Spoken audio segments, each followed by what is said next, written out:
Allo, allo, allo. I am back with another deck tech. And this week it is even more of a storm deck than last week. It is Ugin the Ineffable. 6 mana Planeswalker makes your colorless spells cost 2 less, and that is the real key here. So, we've got Ugin. It's also a removal spell, -3 to destroy a permanent, or +1 to make a 2/2 out of your top card, and when it dies you get to put it into your hand. Pretty good.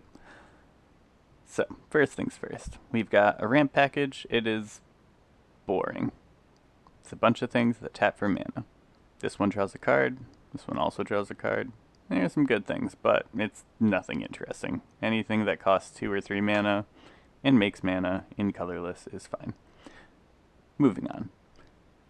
Now, slightly different than ramp is the cost reduction package, which is much, much, much better. We got Cloud Key, which reduces artifacts in this case by 1, the cost of artifacts by 1. Foundry Inspector, artifacts cost 1 less. Semblance Anvil, when it enters you may exile an artifact from your hand. And spells you cast that share a card type with the exiled card cost 2 less to cast. And then Joyr's Familiar. 4 mana flying 2/2, historic spells, primarily artifacts, cost 1 less to cast. Alright, now that we're done with all that, we've got a very tiny interaction package. Fraying Line is a fun little board wipe, which I have found to be very effective in this deck. Surprisingly effective. When it enters the battlefield, put a rope counter on target creature you control. At the beginning of each player's upkeep, that player may pay 2. If they do, they put a rope counter on a creature they control. Otherwise, exile Fraying Line and each creature without a rope counter. Then remove all rope counters from creatures. This card is really cool. So basically, you get a free save a creature. They can pay 2 to save a creature. And then assuming nothing has changed or you don't want to prolong the process, you just exile all the other creatures. Pretty good. Perilous Vault is a 9 mana.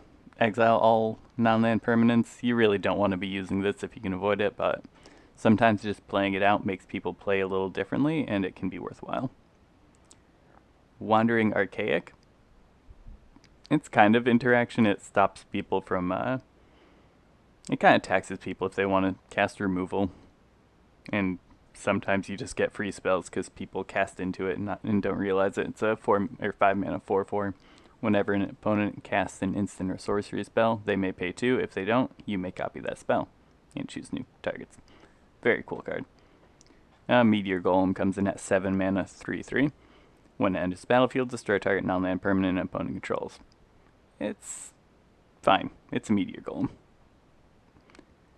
And this whole package here is what we call eggs. So anything that costs a small amount of mana and draws a card. Mishra's Bauble at 0 mana is nice, though it draws the card the next turn, so it's a little awkward, but it's good for getting your feet under you at the beginning of the game. I'm not going to read all of these because most of them are something, draw a card, pay some mana, draw a card.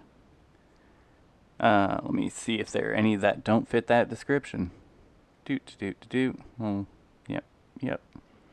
Maze Mind Tome draws multiple cards over multiple turns, so that's nice. Same with Reckoner Bankbuster. Spare Supplies is pretty good. 2 mana, draw a card, then when it untaps, 2 mana, enters the battlefield tapped. When it enters the battlefield, draw a card. 2, tap it, sack it, draw a card. So it's a slow divination, but I do like it. Then there are a couple of creatures that do it, Circuit Mender and Filigree Familiar, both of which gain a little bit of life. 3 life for Circuit Mender and 2 for Filigree, and when they die, they draw a card. So it's important to have blockers in Brawl sometimes. Hilda's Crown of Winter, 3 mana artifact, 1 tap it. 1 tap it, tap target creature. This ability costs 1 less to activate during your turn. Mostly it's a long-term removal spell, and then you pay 3 mana and sack it and draw a card for each tapped creature your opponent controls. Very good card. Treasure Chest, not as good a card, but fun. 3 mana artifact. Pay 4, sack it, and roll a d20. On 1, you lose 3 life. 2 to 9, create 5 treasures. 10 to 19, gain 3 life and draw 3 cards. That's what we're after. And on 20, search your library for an artifact card. Put that card onto the battle. You may put that card onto the battlefield. Otherwise, put it into your hand, then shuffle. So mostly it ramps a bit, or it draws some cards, which we like. The One Ring is pretty strong. It makes you survive for a turn, which is nice. 4 mana indestructible artifact. When it enters the battlefield, if you cast it from your hand, or if you cast it, I guess, you gain protection from everything until your next turn. So it's like a big fog.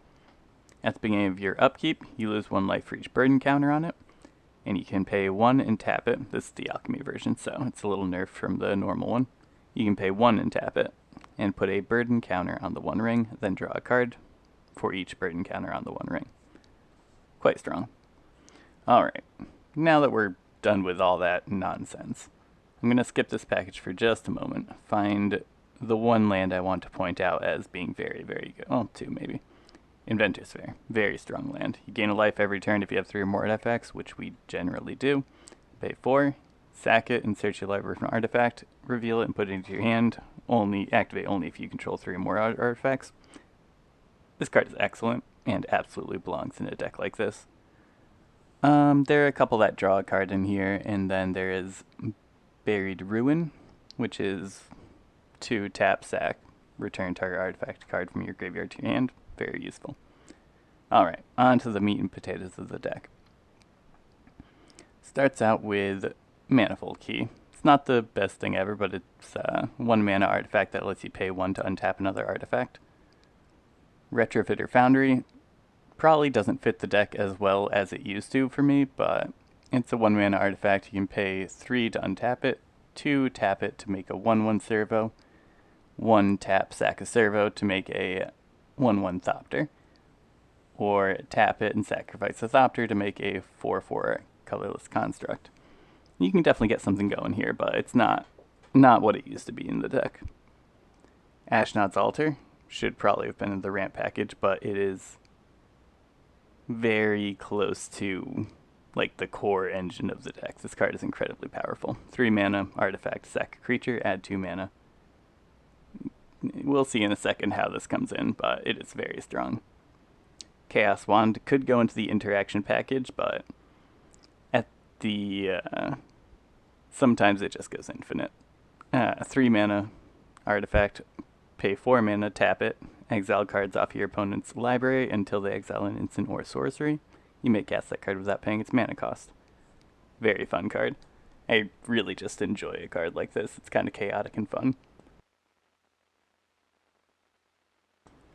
Next up is Scrap Trawler. This is another like core of the engine.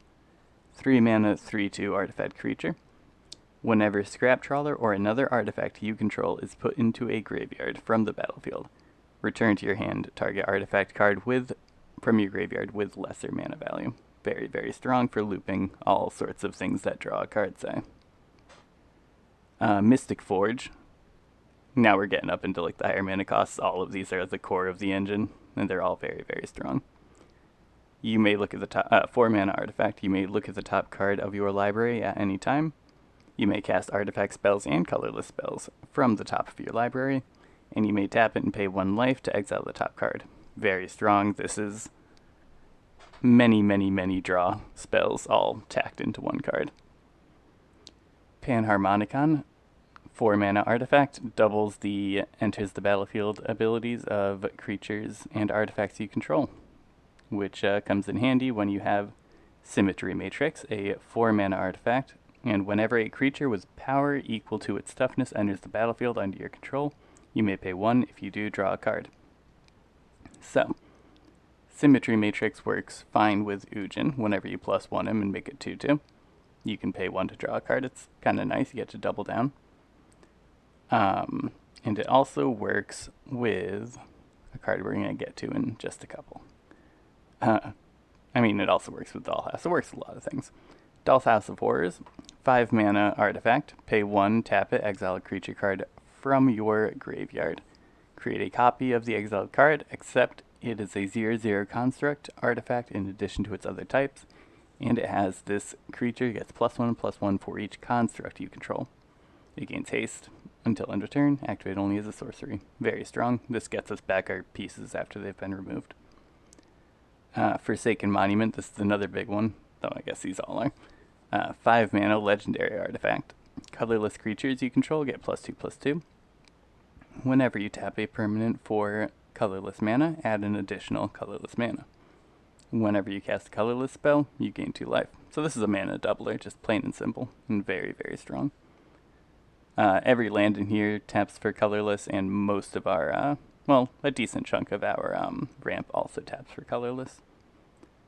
So, after Forsaken Monument, we have Mishra's Self-Replicator. A 5 mana 2/2 artifact creature, Assembly Worker. Whenever you cast a historic spell, you may pay 1. If you do, create a token that's a copy of Mishra's Self-Replicator. So, the long and the short of this whole deck is that this card costs 1 to make a copy of whenever you cast another artifact, or historic spell, but artifacts.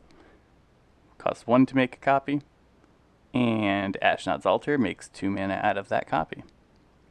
And you can see how that might start going crazy as you get more and more of these. And they're also 2/2s, therefore they draw cards off of Symmetry Matrix.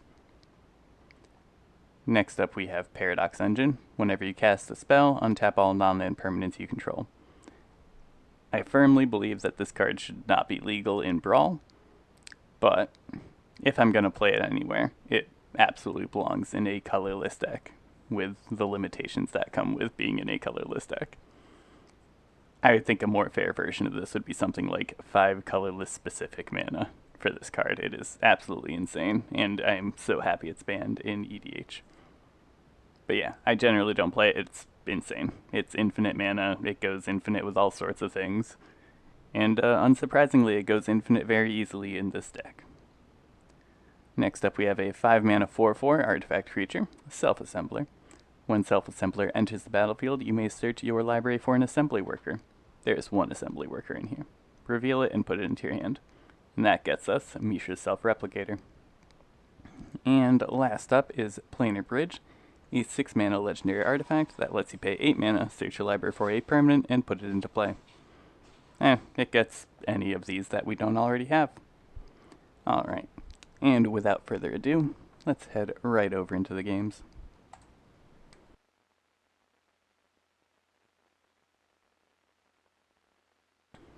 I really adore this deck, and I might bother a friend of mine to play against me because it's very unlikely that random opponents will let me finish playing this deck against them, but we shall see. And to be honest, it's not very good, I don't think, but it's very fun to play if you're into playing Storm decks, which I am. So yeah. Hopefully they go well. I'll probably knock out 3 games unless I get absolutely stomped or if an opponent concedes super early.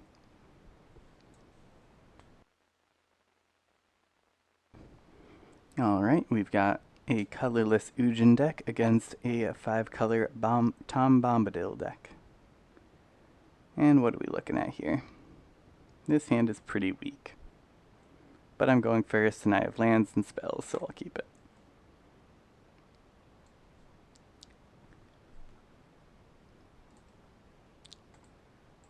Come on, Mr. Opponent. Tom Bombadil's kind of fun. Add some text about lore counters, giving him hexproof and indestructible, and the main thing is that when a final chapter ability of a saga you control resolves, you get a new saga out of your deck and into play. Very, very cool. Very, very fun. But it's only cool and fun if you are actually in the game. I think they just mulliganed, so maybe they are here. These are some cool sleeves. Hello. And Retrofitter Foundry. Yeah, this will be a slow start. If I hit a land in the next couple turns, it should be fine. If I hit some eggs, it should also be fine like that. That makes things easier. So I can make 1/1, or I can play this. And I'm just gonna tap it, sack it, and draw a card. No reason to wait. No real reason to wait, anywho. Might be able to like get a tiny edge if I don't, but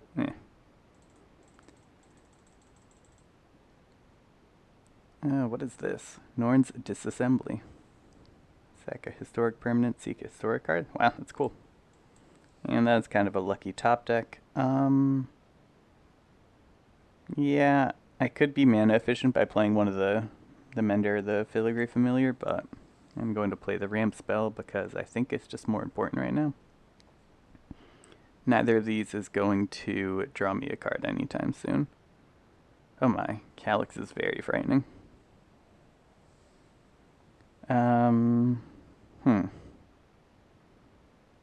Let's go Sleeper Dart, draw a card. Alright, that was unfortunate. And now we pass. So we'll see what they play. Depending on what they play, I might have to block this Calyx. Calyx, whenever it hits you, it likes to make copies of other enchantments. So you're gonna target my creature.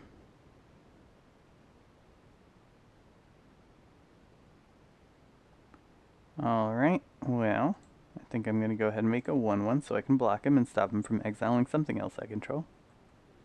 Resolve. Resolve. This is not ideal. Go to attacks. I will block so he doesn't get to just start exiling all of my stuff for free. And he will not be untapping Calyx next turn, so hopefully I can buy a little bit of time.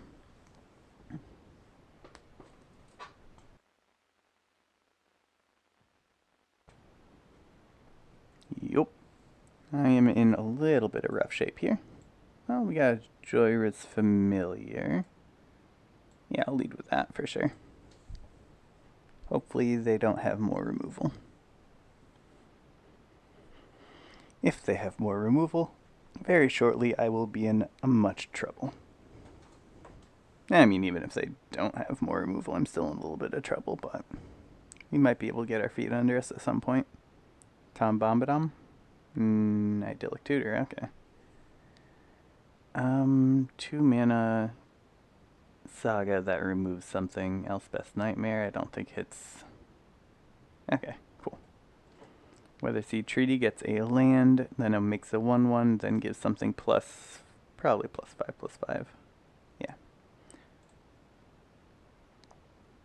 Alright, we got Treasure Chest. I think I'm just gonna run out the Familiar and the Mender here.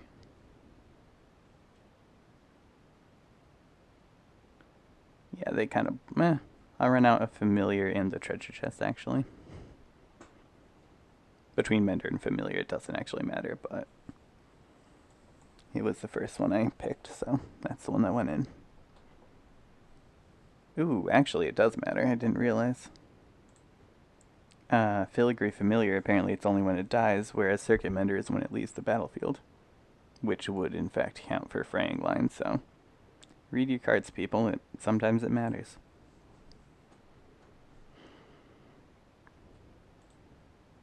What do you got? More removal for me?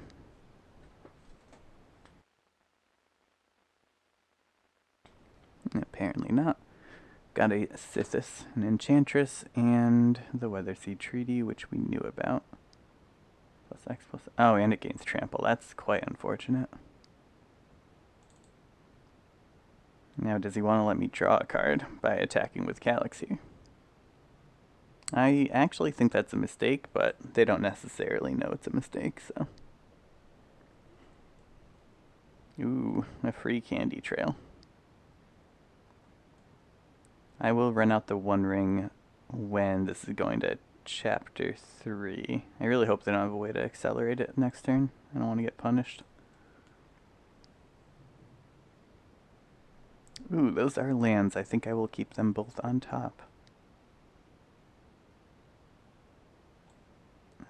Don't think it really matters, but I'm gonna put detection tower on top. And now I'm going to run out circuit mender. Yeah, I'm gonna run out circuit mender and then make a 1/1 to block. Or actually, I'll block with circuit mender and still make a 1/1 though. Yeah, that makes sense. I'm not positive that this is the correct line, but might be. And it feels right.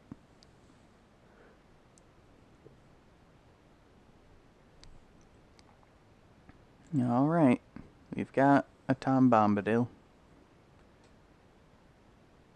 Pass to attackers. I'm really glad they didn't put a counter on Sithis and attack with both. Pass to blockers. Well, I guess it wouldn't have mattered. They would have needed 2 counters.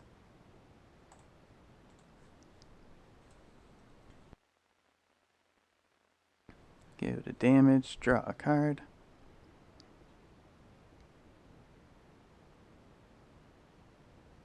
And make a 1/1.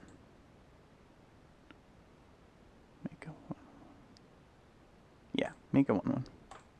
Just trying to think if I should be sacking Candy Trail here, but I believe making the 1/1, then casting the 1 ring into Fraying Line in the future is the path to victory here. This costs 4 to activate, yeah. Let's go ahead and cast the 1 ring. Might as well go attacking first. I guess I could have been attacking for a while with that, but I don't necessarily want to open it up to random removal, but I guess I just did, so yeah, I'm a liar. But let's get the 1 ring going. Ooh, counterspell.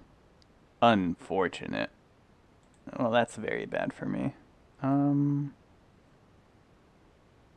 Calyx is going to make a copy of Leyline Binding. Oof. I can make another 1/1. Well, let's end the turn here. They're also going to get a random Saga.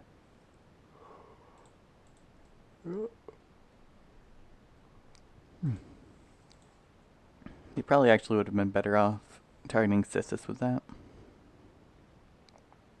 Also unfortunate. Resolve. Well, this went from going pretty well to going quite poorly with that wash away.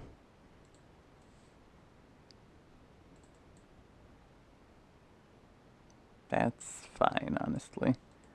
This only triggers once a turn, right? Yeah, do this only once a turn. Resolve. But I am taking 12, 16, 17, 19 damage here, which is not an insignificant amount of damage. If they proliferate, I probably just die. Oh. 1, 2, 3, 4, 5, 6, 7, 8, 9. Alright. That is, in fact, a doorway to nothingness, which will kill me next turn, very likely.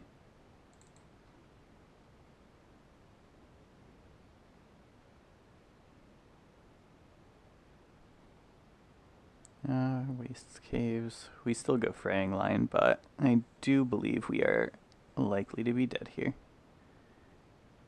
And I don't think there's any way to not be dead. Yeah, we hit the wrong portion of the deck. Getting no ramp was a bit unfortunate. Dollhouse of Horrors make a copy of our thing. It does not save us. In fact, that will let us die. So what we're going to do is go Cryptic Caves. Oh, actually we're just dead, period. Ugin. Yeah, okay, we can actually go Ugin into make a 2/2 and use it to block and try to survive. Oh hey, meet your self-replicator. Are we dead to doorway to nothingness though? Black, black, white, white, blue, blue, red, red. Wait, Oh, he was tutoring it up, okay. I thought they played that from their hand. That would have been kind of rude. Yeah. Resolve your effects. They do have to kill Ugin, too. 7, 8, 9, 10, 11, 12. Really? All in my face? Okay. I guess they don't literally have to kill Ugin, but... I think... How do we win from here? It would be very difficult to go off all at once next turn. Oh, good game. They time warp. That is fine. Now they do get to kill me with a Doorway to Nothingness. If they want to. And I will let them resolve all of their spells because I would hope that they let me resolve all of my spells.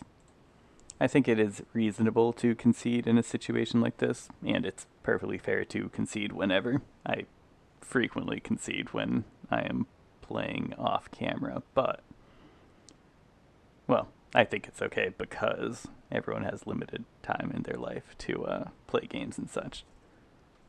I do, in fact, work.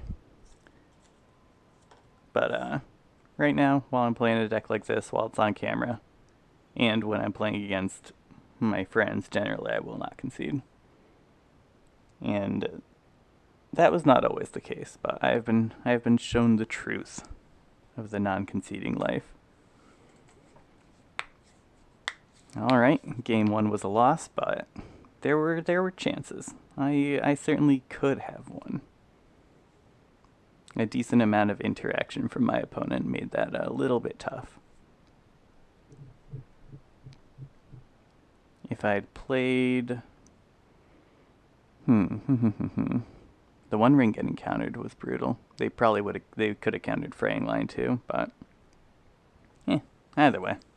Hopefully they won't always have it. Oof. This is not ideal. If I have a decent chunk of ramp in my hand, this would be okay. This is not what I call a decent chunk of ramp. Thron Spider is kind of interesting. A 3-mana 2/4 with reach when it enters the battlefield. Me and my opponent both make a tapped Power Stone. And then you can pay 7, look at the top 4 cards, and reveal an artifact from among them, put it into your hand. And it's quite good, I've found. Your opponent can rarely use the Power Stone as well as you. Though, in this case, Vorinclex does in fact have an ability that can be activated using the Power Stone, so we shall see. Turn 1 Ruins. I'm running so many, weird lands in here, but this one's actually really strong. Pay 2 to put 2 counters on a non-human that entered the battlefield this turn. Very, very good. We're going to go ahead and play an Elsewhere Flask and then sack an Elsewhere Flask because we hate having priority all the time when we don't need it. Yeah. There are reasons not to sack it like that, but I think it's just more fun to let my opponent play at a normal speed and play at a normal speed myself. If I already had, say, a Scrap Trawler in hand or in play, I might not have sacked that, but... Sometimes we make concessions to fun. We make concessions to fun. I'm probably fine just sitting a land here. So we go Thron Spider, get some Power Stones.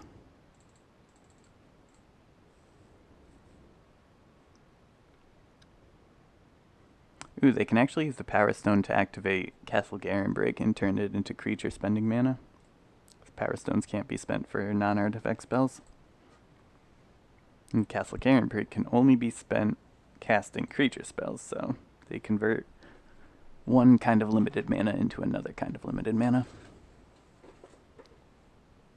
Oh, I think in this case they... Ah, never mind. They couldn't use it either way.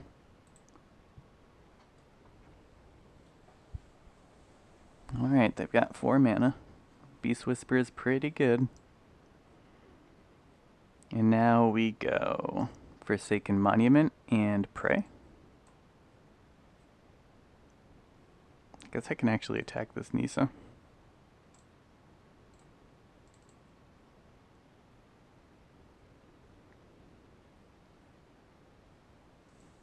You don't really want Nisa getting hit, but you definitely don't want your Beast Whisperer dying, so I believe they just take this and then leave back a blocker next turn. I would be shocked if they blocked here. Wow. Interesting. I don't think that's correct. Okay, yeah. They've seen the light.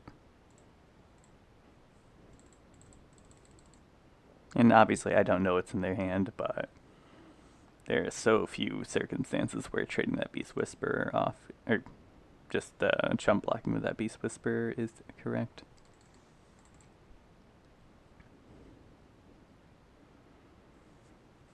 And they didn't tap the Power Stone for that, which is an auto tapper thing, but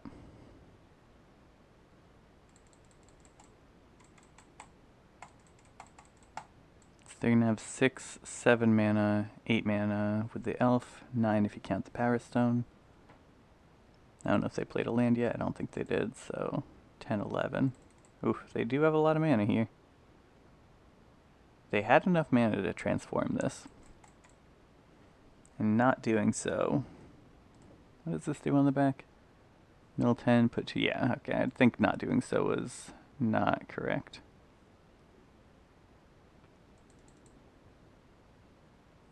Five, 6. Yeah, no, they only have 6 mana. Oh, that's unfortunate. Oops. So they could have mutated this for 3 mana and destroyed my Forsaken Monument.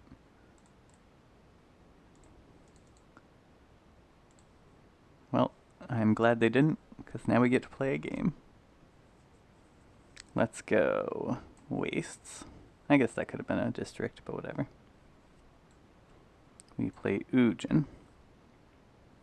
Gain some life. Now, do we need to kill? We'd probably kill Vorinclex. Questing Beast is pretty bad, but Ugin will not survive next turn anyway. Let's play out the treasure chest. 1, 2, 3, 4, 5. I only have 5 mana left this turn.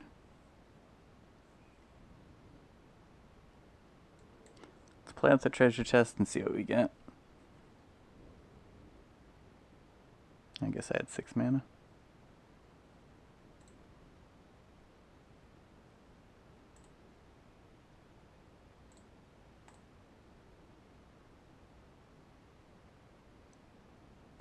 Draw 3, gain 3. That's pretty good. Not great here, but you do get to make some mana and gain some life.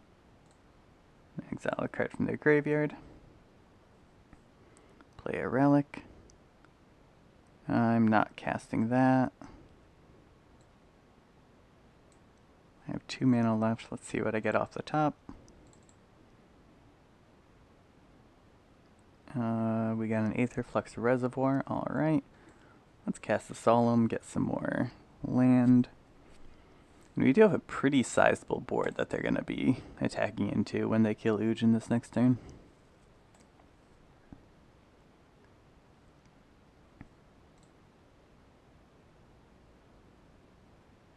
No attacks. And end turn. It might be Ugin. I'm being silly. I always call him Eugene. So Ugin it is. I'm sorry for anyone who hates that. He'll always be Eugene to me.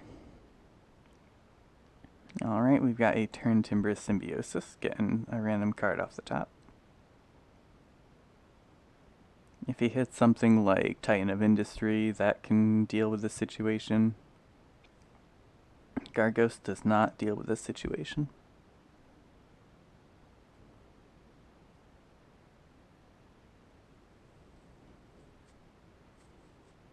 My opponent should be activating Vorinclex, I think. They'll have 6, 7, 8 mana available to them. Yeah.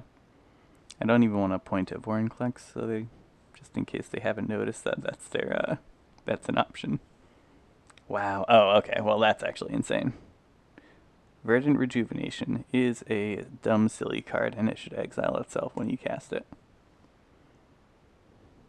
Did they find Titan of Industry? No. Oh, but they found Nisa, so never mind. Resolve all. So they might just plus Nisa and not think about my Forsaken Monument, but part of me kinda doubts it. But we hope.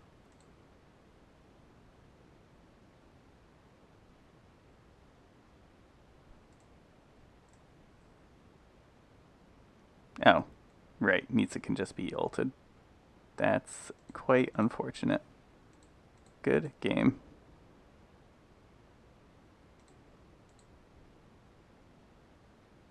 That's roughly, call it 50 damage or something, like 46. 10, 20, 32, 47. Oh, that was 55 it looks like. 55 minus 12 is more life than I have.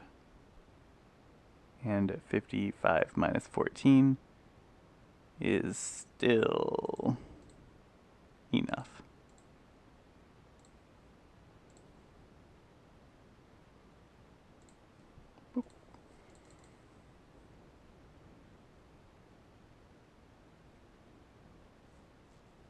Unless I'm being silly, but pretty sure.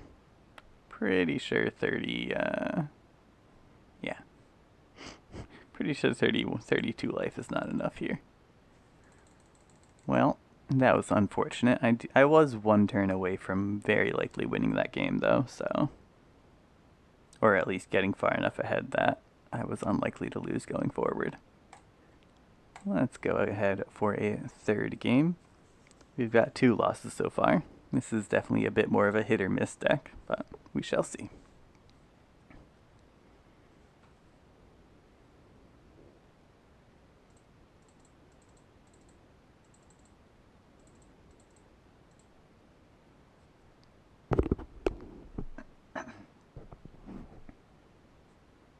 Dying before or the turn after I play Ugin does not generally lead to a good outcome for me.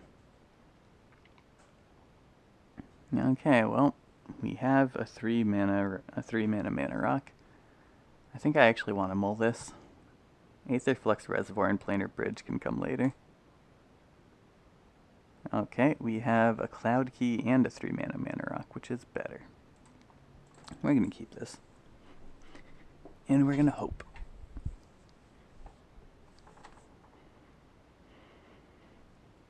Ooh, Fraying Line. Roadside Reliquary. This is a 2 mana sack draw a card.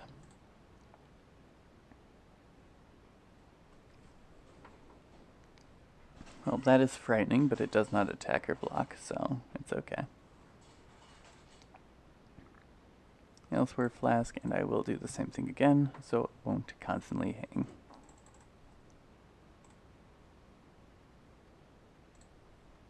Three mana. Chromatic Lantern. I'm not at all bothered by this. Let's go ahead and scry one. Ooh, Solemn Simulacrum. Love to see it.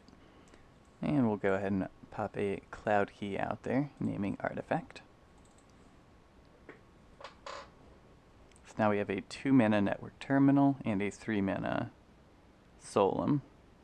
So I believe we can play both of them, right? Oh my. Twilight Prophet's quite good. Network Terminal into Solemn. Take action.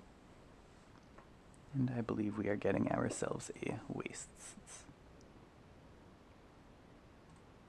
I like the sleeves for this deck. This whole set of sleeves was quite nice. They all kind of remind me of some weird, trippy Adventure Time type stuff. Alright. And we are at enough mana for Ugin.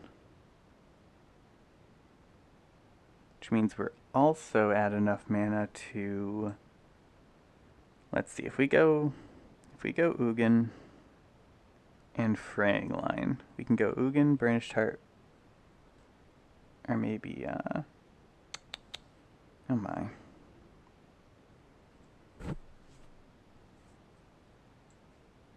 We're definitely casting Ugin. I don't think that's really a question. Yeah, let's just go ahead and fire it off. And then we probably also cast Fraying Line just to start to reset the board. Let's +1 Ugin. Oh my, Mystic Forge, quite good. Then I'm going to leave these two in my hand for now. I'll keep my Solemn around, because I do intend to exile the board next turn with the Fraying Line. So they can pay 2 to save one of their creatures, or they can accept death.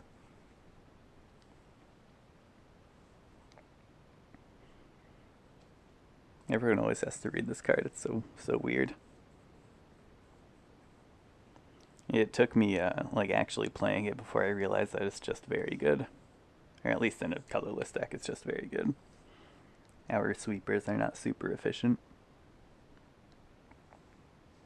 So they put that there, they attack Ugin down to, oh, they kill Ugin with a Hero's Downfall, I see. Take action. It's unfortunate, but not the end of the world. I do still have a Burnished Heart. And now we exile all of our creatures. We get a Mystic Forge to hand. We get more ramp. So let's see, we can go... We are at 1, 2, 3, 4, 5, 6, 7, 8 mana right now. We've got 8 mana. Call that 5, 6, 7, 8, or 5, 6, 7. Yeah, let's ramp out as much as possible here. And pass turn.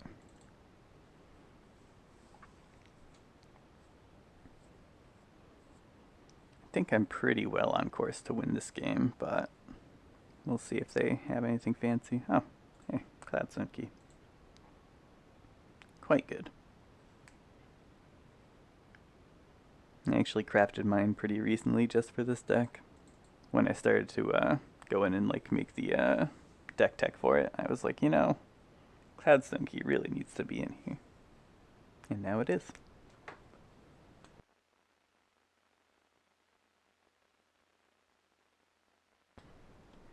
Pass to attackers.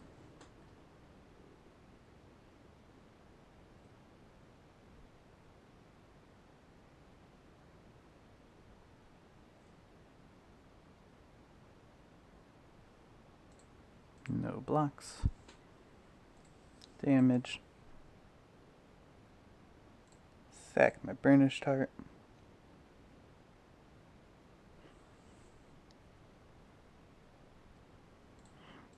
Get some lands.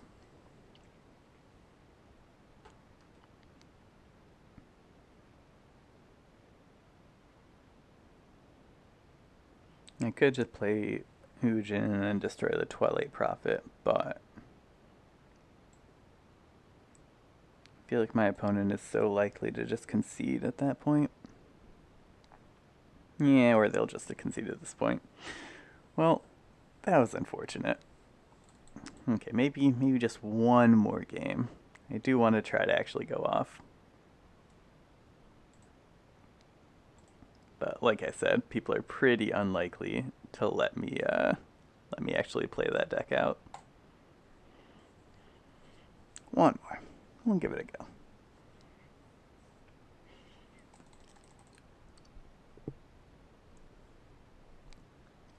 Might have been different if that opponent had like decent resources, but I don't really blame him for not sitting around for it. Well, this hand is excellent. And probably Semblance Anvil away Hilda's Crown. Depending on what I draw, anyhow. This I believe is entirely useless in the deck, but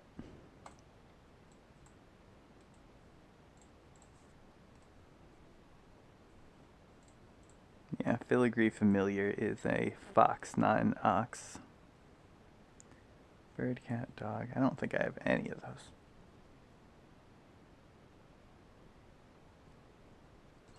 Iron Crag is quite nice. They've printed a new 2-mana Mana Rock, which is always nice. My turn. Botter's Enclave into Iron Crag.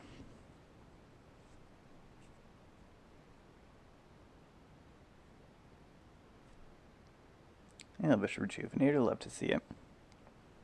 I do love a good Yarok deck too. Ooh, Inventor's Fair. We have 4 mana, so we go Semblance Anvil.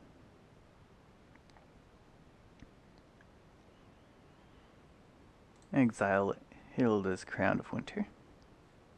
Cast a Prophetic Prism for free. Draw a card.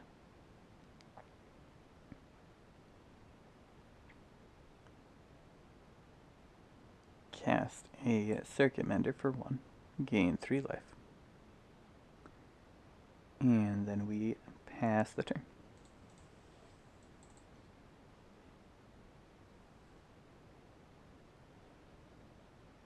I assume Yarok's coming down, but Ugin is also... So, now we play a game called Do They Have Wash Away? If we go 1, 2, 3, we'll have 4 mana left, which is not enough. Oh, we don't actually have enough for Ugin. Okay. Forsaken Monument it is. I always forget that Ugin's not a, not an artifact. Thanks. Pass.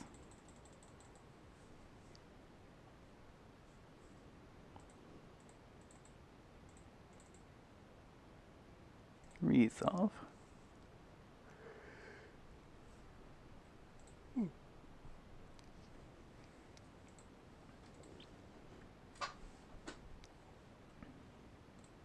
And that's pretty okay with me.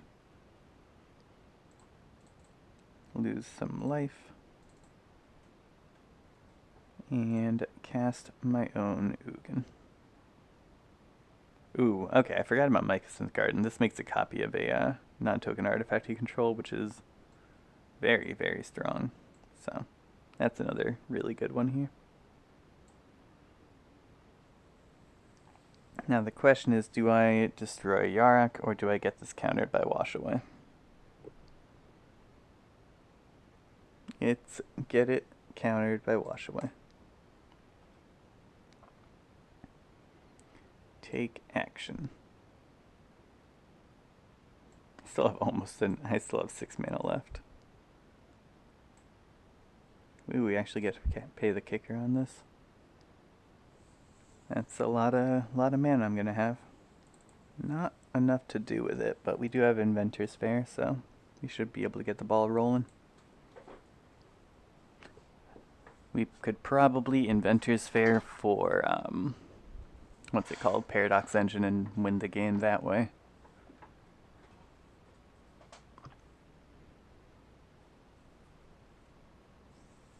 Okay, is that what we're doing?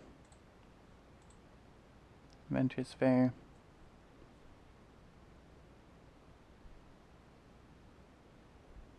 Got another counterspell? Actually, probably wouldn't be hanging up with a counterspell for that. Oh, I should have tapped my mana differently if I was going to get Paradox Engine there. That's okay, though.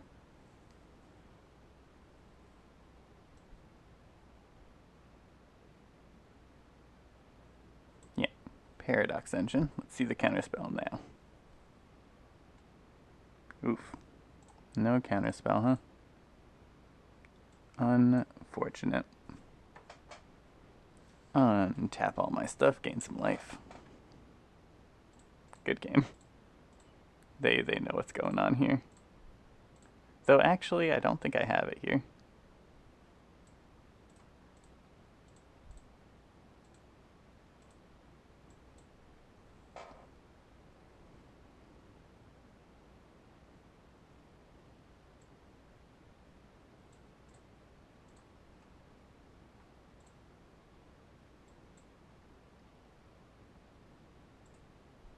I don't have any way to draw a card off of these, right? Nope, but I could make a copy of an artifact. Whale. I suppose that's one way to win the game. But, yeah, Paradox Engine, very strong card. As always, it's been an absolute pleasure playing today. Thank y'all so much for watching. This has been The Art of Dying, and I'll see y'all next time.